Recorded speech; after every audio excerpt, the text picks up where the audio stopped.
the music's going to come in. It's going to be the entrance music for these two teams, and it's just going to come onto our screens and we're like, damn, I wasn't expecting this. I hope so. I hope that these guys just draft for pure brawling. Okay, I've got draft on my screen. We're back.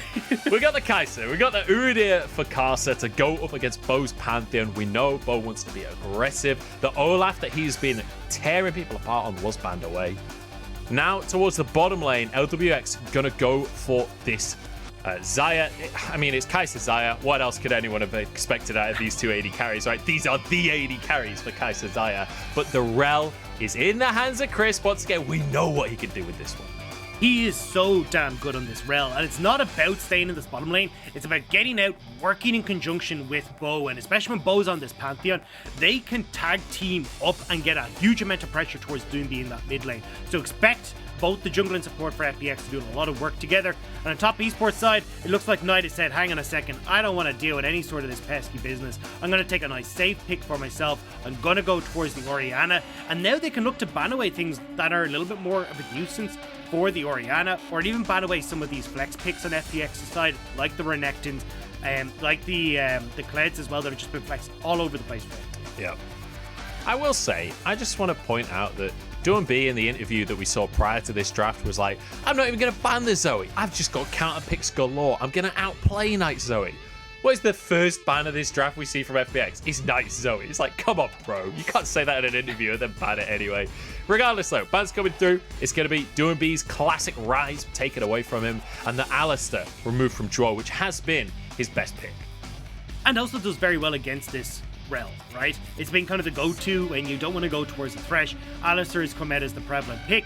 I wouldn't be surprised to see maybe, actually the Seraphine, yeah, coming out, banning that away. I like this. Again, just difficult to deal with as this Rell, and it means that you can't get like a Misfortune Seraphine in the bottom lane and just cause an absolute nuisance. But with that Kaisa locked in, you can still go towards the Leona here and have a pretty strong bot lane. So now towards top esports, you mentioned the Leona. It's being hovered, and I mean, Zhuo's played a ton of Leona already. Not at all surprising to see that one come through. But over to FPX now, they've already got their bot lane. They need a mid and they need a top. I imagine they're going to go back towards the Gragas or something here for Nuguri. I mean, it's kind of been his bread and butter for a lot of situations. Just a safe top line top side. You're not really going to be in too much issues. And then for Doinb, it's all over the place. He can go towards set. We've seen Victors, we've seen Kleds, we've seen the Rumbles as well. Like, there's anything and extra for Doinb in this. Yeah, they're not going to come on through. This is not that surprising. Nuguri's played a couple of games of it, but Nuguri's played a couple of games of basically every top lane champion that is in the game right now. And we get the old classic for Doinb with the Rumble. You can push out the mid lane. You can get out into the side lanes. This is perfect to see. And 369. There's a lot of classic picks in this series, Dagda, because 369 with this Gangplank as well. It's going to do well into the Gnar. So you feel like overall, top esports actually have some pretty good lane matchups. They do have really strong lane matchups, like you've got winning one in top. Doinb does get the shove in mid, but bot side you can do relatively well okay. The major issue that I'm seeing is when I look at FPX though, how all these pieces fit together. You've got very strong dive potential with the Pantheon and also Rumble facilitating towards the top side. Pretty squishy Gangplank there, nice and easy to set up. You look towards the bottom side of the map, big setup coming in from the Rell, follow up with the Pantheon, you got a short range Kaisa, it's really difficult for her to survive. So from the perspective of FPX, who love to go for these side lane plays, you've got a really strong setup in this early game. The top esports and Karsa specifically would need to track and make sure that you're not falling prey to them. All right, well, we've got two teams that have very similar styles of playing in that they want to skirmish in the early game. Top esports usually getting advantages in their lanes and turning that into picks, into skirmishes. FPX on the other side, though, very much a pick-based comp, very much a team that wants to dive these side lanes, as Dagda was just talking about. But importantly, on the point of FPX, when they get themselves a bit of a lead, they play so high tempo. They do not slow down. Top esports, definitely one of the squads that will try and bring it to them, meet them blow for blow and stop that snowball rolling. I am, if you can't tell, so excited to get into this matchup between FPX and top esports.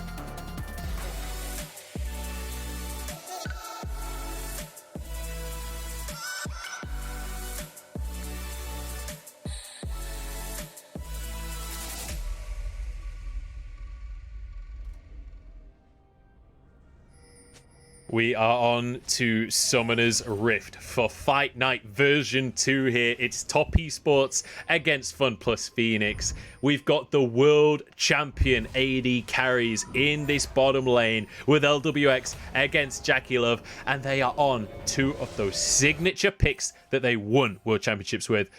There was an incredibly low health bar there for Lwx, but no Summoner's burnt on his side. So I guess we missed a little bit of a scuffle, but nothing too significant. Yeah, nothing really burnt, so he will be able to back away. He'll just go in towards his bot side again.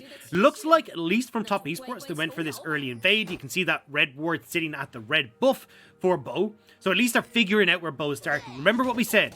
They need to track Bo.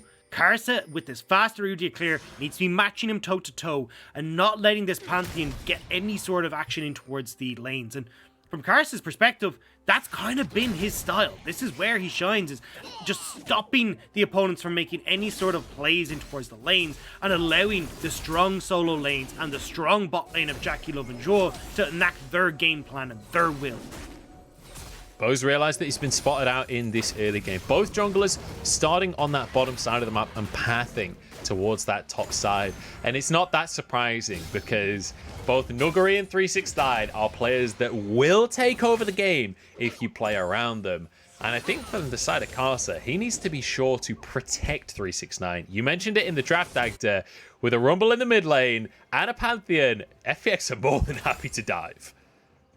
And especially when, like, if Top Esports can just hold on, right? You're looking at the 1 to 2 item spikes on this team with Collector coming in for JackeyLove and also having the Gale Force, Night hitting Luden's Tempest and the Archangels, like, and even in top, I mean, the Immortal Shield Bow Essence Reaver for 369. These are insanely strong spikes for you to try and play around. So, as Karsa, if you can just keep Bo in check, maybe pick up 1 or 2 of these dragons early if you get the opportunity, it could go great. But honestly, even foregoing those dragons just to keep these lanes safe is perfectly fine from Karsa.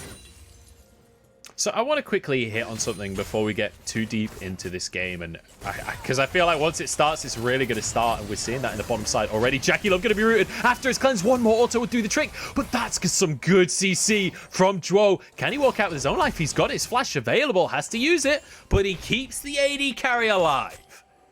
And this is the first time we've actually seen JackeyLove pressured in lane. JackeyLove has 0 deaths before the 15-minute marks. This guy is unbelievable. He's invincible pre-15 minutes, and the stats that come with that are insane for this guy. But finally, Lwx and Crisp have stepped up to challenge that dominance that JackeyLove and Zhuo have had, and now getting a nice lead for themselves in the early game. And importantly, to bounce off of that point as Bo moves towards this mid side, Karsa is there already though, so I don't think this is going to turn into anything. Maybe just a spear over the wall. But yeah, JackeyLove managing to survive though, so he maintains that deathless pre-15 record. I want to point out that Top Esports, JackeyLove having these stats is kind of insane when you consider that Top Esports are 3-2 in the standings right now. They had some really terrible performances to start the split off, as Nuguri has just taken a beating in the top side. They lost to Suning 2-0. They lost to Rogue Warriors 2-1. The 2 game wins that Rogue Warriors have this year were both against Top Esports, which is kind of mind-boggling to think about. But importantly, since that point, since the loss against Rogue Warriors, Top Esports have just won 6 games back-to-back. They've got 3 wins under the belt, not necessarily against the biggest opponents in the world, but it's important to mention that the quality of those wins was terrifying to watch. Yeah, they've been unbelievably strong. And even in their losses, JackeyLove and Zhuo still look pretty good. Zhuo does have a tendency to go a bit over-aggressive when he gets out of lane, but certainly in lane, I love watching this guy's position, as you can see right now, being able to zone off carries, just knowing how they're strong, where they can play to. And even though JackeyLove was forced back, he still managed to stay pretty even on farm. Like, this is the strength of these guys in the bottom lane. I want to see now, though, if FPX can exploit the fact that there's no summoner spells on JackeyLove. Because we just said, look, their dive is incredibly strong. Well, you've got an overextension now in the bottom lane, Doinb shoving in mid, TP's burnt on top side. Bo, on his reset here, could look to make some plays in the bottom lane. I do just want to point something else out, that Doinb, obviously the interview we saw before this game with Doinb there was Doinb playing up to the camera, and we can't say it any other way. But he specifically said, and I remember him saying this, that he won't let Karsa get a single jungle creep this game. He's got 45. Doinb, man, you've lied to the audience at this stage. Good flash from 369 to dodge away from Nuguri, who definitely could have started an all-in. Still keeping my eyes on this bot lane though. I know there's action top, but I'm seeing like Doinb starting to creep down bot side. Karsa even sitting in this bush in the bottom lane. They know FPX have put their eyes on this bot Doinb's in trouble. Oh, Knight doesn't have any mana. Okay, well, I got a bit too excited there. He got the shockwave. I thought it was going to be a kill, but no mana available. Karsa moves into the enemy jungle, though. He's going to look for some chickens while his mid laner is recalling. Doinb, if you want to deny those chickens, this is your moment right here, but he's going to just be shoving out the mid lane. Bo spotted him. Bo moving towards that mid lane, but Knight knows what's going on. Karsa now towards the bottom side. Crisp and Lwx. I don't think there's much dive potential here, though. Could be a dragon opportunity for Karsa. This is gorgeous from Karsa. Like, he's now forced Bo towards his top side. Bo still hasn't hit level 6, and Karsa knows this. So as he said, like, let Bo go up towards that top side, you split the map, start to get these dragons, and keep JackeyLove safe while he's got these summoner spells down. Another minute, JackeyLove's going to be safe, and then you can start to keep your eyes on this top side once again. And even you can see it now, 369, they realize, hey, Bo's on top side. We need to get away from this, especially with Nuguri shoving this lane as creep. Yep, so 369 heads back to base, picks himself up a crit cape, and Nuguri will be rewarded with a tower plate or two. Bo is here, Doinb is here. They would love the 369 to return to lane here. He's not going to spot anyone just yet, but I think they've decided this isn't the play anymore.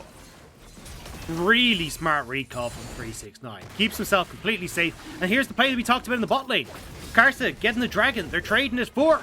I mean, yeah, a bit of CS on towards Gangplank, but 369 will be able to farm up a storm. He's going to be totally fine. And there's nothing that you can try and answer for in FPX's side. I just love that we just saw JackeyLove do the most AD carry thing I've ever seen, where he just stays in lane. His jungler's doing dragon, and the jungler's like spam pinging him, like, come and help me do dragon. He's like, throws one W at dragon. He's like, there you go, mate. I helped you. That's 80 mana that I've committed to you doing dragon. So that's all you get, buddy. JackeyLove has got a lane that he's got to worry about, all right? Look at the lane advantages that top esports have built. It's already starting to equal in a lot of CS for these guys. They had an advantage there on JackeyLove. He'll be able to collect his wave, Lancer for it again. You look at this mid lane as well. Knight's creating a 15 CS lead for himself. Like, when you look at the lanes, top esports are doing well. So if Karsa can just get him by himself, he doesn't need the help. That's all he gets. The W from the Kaisa is all that he wants. And just look at that. You mentioned the CS from Knight. He has more than 10 CS per minute so far. We're only 8 minutes into the game. That's kind of bonkers. And I think that people had a misunderstanding of who Knight is as a player when he went into the World Championship, expecting him to just like 1v9 every fight. The way that Knight operates as a mid laner is to dominate the 1v1. He is insanely strong in that mid lane matchup. His Zhuo misses the cannon. How embarrassing. But importantly, like, this is his comfort zone. When he has a good matchup in the mid lane, he can just find huge individual advantages. And it's reflected in his champion pool. Zoe, Syndra, Orianna, these are the champions that we expect from Knight, and it's those that can bully the laning phase. Now, Karsa, standing on this top side, is on a ward, so Nuguri knows that he's there, but at least play and protect the top side. I don't think Nuguri's scared. He knows he's there, but he's like, look, you want to go for this one? I'm turning mega. I'm happy to go for a 2v1 at this point in the game. Nuguri don't afraid of anything. He's got the steel plate, the ninja tabbies. I'm just going to call them ninja tabbies already. So he's pretty tanky. Plated steel caps, that's the one. Karsa started the Herald, but yeah, this is a mistake from Karsa. What he needs to be, like, he knows that Bo is going to be moving back towards this top side at this stage. And trying to start that up when, yes, you've got pressure mid, but you have zero priority in that top side, makes it fairly simple for FPX to move up there. Even if you do have your bottom lane moving up, though, from top esports, makes it a little bit easier. Still, need to just be a little bit careful, but when you look at where Lwx and Crisp are, I mean, you're fine now as top esports. Right. They should be able to get Here we go. Herald started off. You can see Bo nearby. Maybe it's finally time for Fight Night to begin, because we've called it Fight Night. Last time around, we said fight night. It was IG versus LGD, and we got basically no fighting ever the entire series. Now we're like, all right, the statistics even say that these guys are going to just fight endlessly. Maybe we get to see it, because Lwx is overextended for a tower plate in the bottom side. Zhuo going to try and find the engage, but here comes Pantheon as well. It's turned into a 2v2. Zhuo just ain't tanky enough. The solar flare keeps him alive for now, but Lwx, one more auto would do the trick. He's not quite in range. Equalizer comes in from the side. Doinb with the artillery fire for first blood. And it's kills across the map as well. Nuguri got a kill on top side on towards 369. Bot lane, they get the kill as well. Now they're getting these turret plates. So even though that Rift Tower goes across the Karsa, it opens up that tempo advantage for FPX to make these plays on the bottom side of the map. Answer for the potential turret plates that Rift Tower could take. And this was the opening that FPX needed. And really good shout from them. But it's just Nuguri pushing advantages. Nuguri doing the Nuguri things. Damn, that's basically a solo kill as well. In fact, it is just a solo kill because it was Karsa that came to answer the play. Beautifully done by Nuguri. Denying a lot of CS there as well, but I'm so glad we get some action finally. Ask and you shall receive, Dagda. I complained about it not being fight night, and immediately they're like, all right, dives on both sides of the map. But that's what makes this such a cool matchup. It's being intelligent about where you throw your blows. FPX knew, hey, look, if Karsa's investing this time in towards this top side Herald, he cannot be on the bottom side. We've got this shove, we've got the man advantage, and that's where they can make their play. When you've been looking at this early game, it's been Karsa trying to track Bo this whole time. And you can even see it reflected in Karsa's CS. He's been more interested in trying to get vision, keep his team safe. But now, that's not the case. FPX have cracked open a weak spot in the armor off that bot lane play. Yeah, but gold's still pretty much even at this point as Knight moves into the mid lane. This could actually be a tower taken. I don't think Knight will quite be able to finish that first plate there. So the Herald shouldn't finish the tower off, but it will do a good amount of damage. Finish off 2 more plates.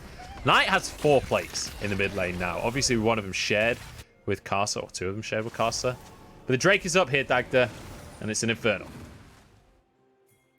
I don't want to see top esports fight for this. FPX, just with their champions, are so much stronger right now. Yeah, I mean, yeah. But if they're playing towards the big brain, not the big fist in your face style, they're not going to be able to go for it. Well, Nuguri, top side. So they're doing a lot of work. It's kind of nuts though, because this game, as you said, like we're seeing a lot slower pace. When we looked at the average kills for these guys, they averaged nearly a champion kill a minute. We're 13 minutes into the game and we got 3. They average a champion kill a minute each, meaning that there should be a kill every 30 seconds in this series. Maybe we're going to have banger teamfights later on to make up for the quiet early game, but this is not what we've been seeing from these two teams. I want to quickly visit the top lane matchup. I might not have a chance because JackeyLove's taking a bit of damage under the tower. He's going to be fine. I've been told a couple of times now, I don't have time to talk about this. We'll come back to this. Karsa is going to go for a dive in the mid lane. Knight is here as well. Bo's over the wall to try and help Doinb. Flashes out to safety. But nice pressure from Karsa to guarantee this mid tower. You can see 369 have moved down to be a part of the action as well. But this will be answered with a tower in the bottom side. All right, Dagda, I'm going to set you up for it. We've got some resets. Talk to me about this top lane matchup. 369 versus Nuguri. I've been told in the past that this is a good matchup for Gangplank. But in terms of the laning phase right now, Nuguri is far and away ahead. Is this a Gangplank Gnar thing, or is this a Nuguri? It's a bit of both. I mean, look, there's good matchups for Gangplank, and the reason we say they're good matchups is, hey, look, Gangplank isn't going to get abused and can just scale into the late game. And Gnar tends to be one of those matchups where you can get some good damage done with barrels. You have your Q to harass. You've got the Graspy and Dying to keep yourself safe. But Nuguri has been playing this lane very, very well. 369 hasn't been able to hit him with many of the barrels. Nuguri's been doing a good job of using the leap to escape away from that. You can see here, he's doing so much work where he's not actually getting in range of these barrels right there that 369 is set up to allow for these favorable trades to come in for 369. And Nuguri, especially with the amount of pressure that's been put bot side this game, has been able to do a lot of work chipping away at these towers. Yeah, but Nuguri did just miss a boomerang there, so I'd say we're even. after that little misplay. 369. Are we? Maybe I take that back. This isn't even. This is 4v1. How is that fair? LWX had to result early. The Gale forced to dodge, but JackeyLove will not let him go. Has flash available. He's waiting for his Q cooldown. He's waiting to get in range. Flash is forward. He's not quite in range though. Oh, he should have waited. He should have gone over the wall with the flash, maybe. I don't know. Regardless, doesn't get the kill. Now towards the mid lane as Nuguri's in trouble. That's going to be a Zenith Blade that does land. Equalizer comes on down from Doinb. They're trying to answer JackeyLove the target. The cleanse isn't going to be enough. And Chris gets out the other side of the fight. Zhuo and Karsa being chased down. They don't have any damage. And you know that there's plenty of move speed between Nuguri and Doinb. The chase is on, but Knight has arrived to try and protect his top and his support. Nuguri keeping on going. And Knight is like, you know what? You're on your own on this one. Doinb grabbing the kill credit as Zhuo goes down. And this is what we expected. FPX getting off to a gorgeous mid-game here with those pickups. Getting top tower, kill onto 369, but instant double TP from Doinb and Nuguri. These guys do not let up. This is the style of FPX. You see it there. Cool. Playing the top side. Doesn't matter. We reset. TP in towards mid lane. Nuguri starts it off. Doinb is here off the back end as well. And with the flank from Crisp as well. Great stun onto JackeyLove. In towards the Magnet Storm, and FPX are sweeping house onto top esports. And Doinb is picking up the kills as well. That is crucial. He's 3-0 already. He can just move up to the top lane, have a super long lane to work with. He's already got a Night Harvester. He's on his way to a Void Staff as well. Doinb's getting real scary, and especially if these fights around dragons start to become a big thing, he's gonna have a field day. Yeah, with the Night Harvester and the Blighting Jewel picked up, he's good, and the Stork Shoes as well, he's going to be doing near true damage to a lot of the players on top esports. So he's going to be doing work in this game, especially as we start to look towards like Rift Heralds swinging the way of FPX, Dragons in 50 seconds, that can also swing the way of FPX. Top esports now, they're kind of got their backs against the wall. 369 isn't in the position to try and be a big impact in these team fights, especially with the amount of gold that's gone over the way of Nuguri. Here goes Bo trying to force the issue, but oh well, there's no one there, so unlucky, I guess. He's a rookie, okay, we'll let him off. I like it. It gets the entirety of top esports away from this mid lane, guarantees the charge on towards the mid lane turret, and hey, look, where's the other terrorists for top esports anymore? Like, that was the last bastion for top esports, right, and now enough. it's gone. They're going to be pushed right the way in by FPX, and this is what I love about Chris. Look at that vision control top. It's all there for Nuguri to do what he wants to. If he wants to move up there, they can even send Doinb up there if they want. But at least for the moment with this dragon just about to spawn, they'll pick that up and then they'll worry about this top lane. So what you're saying is, it's actually 5-head. It's just my play-by-play monkey brain coming in once again. Bo's a genius. I'm an idiot. I take it back, Bo. I take it all back. FPX, though, looking amazing. You can see Bo there on your screen as he's doing this Drake for himself. We've got 1,000 gold lead, but importantly, 2 Drakes. We've got 3 towers down. 3 towers matched, though, by top esports. And now, with that first bastion of defense, these neutral objectives are far more explosive because there isn't as it's not as easy to retreat away from the fights when you don't have those towers to cower behind. And I mean, you've got full vision control again for FPX. Like, all of bot side's lit up. All of top side is lit up. Like, you can't move as Karsa without being figured out by FPX. So right now, they can set up Doinb in these side lanes, allow Nuguri to push the advantages that he's already picked up in the bottom side as well, and then eventually they can quickly collapse onto the poor unfortunate souls that are in mid lane, or even have Bo deliver himself towards these side lanes and look for dives with Doinb and Nuguri. Man, look, I know you're excited. I know that there's macro going on and it's very pretty. I feel like a kid on... I feel like the kid that thought it was non-uniform day at school and I've turned up in my Superman outfit and everyone's in their school uniform and it's just embarrassing. It's like that one YouTube video, that one guy that I forgot the name of, so it's a terrible anecdote. But importantly, real specific there. Look, I'm sat here with my tie wrapped around my head. I'm calling it fight night. I'm excited. Joe, look! Every time Joe, I can play, action! we get a fight. It works every single time. Karsa is caught. Cannon barrage across the rest of the team. Zhuo, he's known for being aggressive and he's straight on towards Bo, but Karsa's gone way too deep on this one. He's just taken out by Lwx. He says, free kill? Yes, please. The equalizer came down to force the fight, and now Knight flashes away, but Bo can chase this one, surely. In he goes on to 369, but went a little bit further than his team could follow on this one. They have the inside track on the mid lane if they want it, but I think they want a bit more of a fight here. There's a blast cone available. Nuguri's about to turn into Mega Gnar as well. The boomerangs are going in. Nuguri wants his way home. Zhuo jumps in. Shockwave onto 2, but Doinb's already finished off Knight. Now the rest of the fight ensues as Chris gets onto the back line, but it's a kill for Lwx. 2 more for FPX. That's Baron. I mean, if FPX want, they're still very, very tanky. They can turn towards Baron. Looks like they are going to go towards it now. Doinb has that TP to get back in as well. So FPX, they've done top esports. In the 4 versus 5, top esports overextend and FPX capitalize.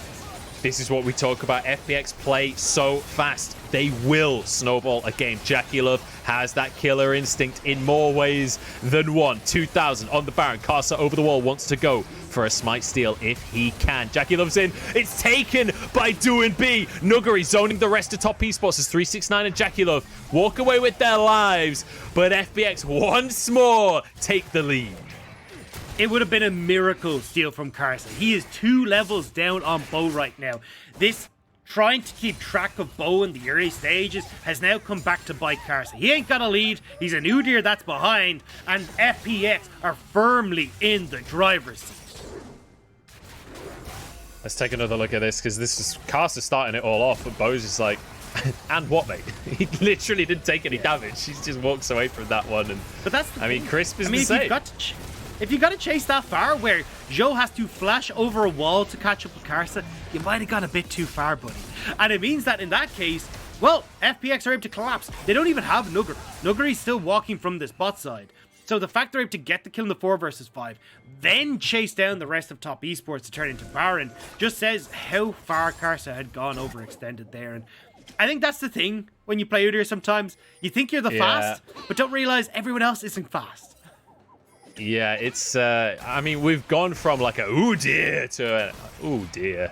It's not looking good right now for Karsa, and Lwx wants a bit more. 369 is eradicated. Flash away from the shockwave. Knight trying to turn this one around, but they're underneath the tower, and JackeyLove has the damage to work with. Bo goes under as well. Zhuo trying to tank everybody up, and they're just so, they're invincible. They're just sitting under the tower, no worries whatsoever. JackeyLove now getting dived under and in him. Karsa's here, and he's completely alone. Knight has nothing he can do about it, and he's got a Gnar on his head as well. Nuguri wants the ace, and FPX want a sub-25-minute win.